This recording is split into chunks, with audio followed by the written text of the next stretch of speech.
Ce matin, peu après son arrivée dans la capitale de la République est-africaine, et c'est vrai, le pape est en déplacement en ce moment, le pape a été enlevé.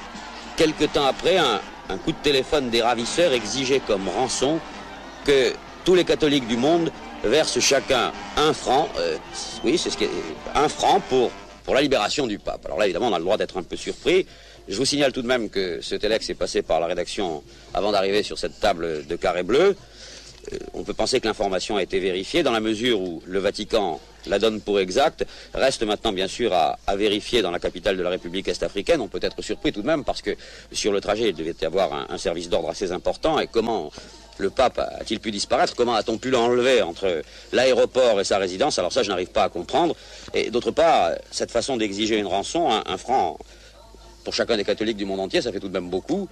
C'est la quête mise au service du gang. Et voilà pour l'instant les quelques informations que nous avons. Vous pensez bien que du côté de la rédaction, on doit enquêter et très rapidement maintenant. Donc restez à l'écoute et chaque détail, chaque information supplémentaire vous sera donnée directement à ce micro. L'affaire du pape, ça nous a laissé, je vous parle tout frais payé, 12 millions de dollars. Et net d'impôts, attention, là net complètement. Vous savez que le pape, c'est merveilleux. On l'a toujours su, quoi, depuis le temps, mais pas à ce point-là. Ça se vend très très bien. Puis tout le monde, il y a tellement de gens qui l'aiment bien, alors. Non, ça a été très bien, le pape. Ça a été très bien. Très bien, le pape. Oui, très content du pape.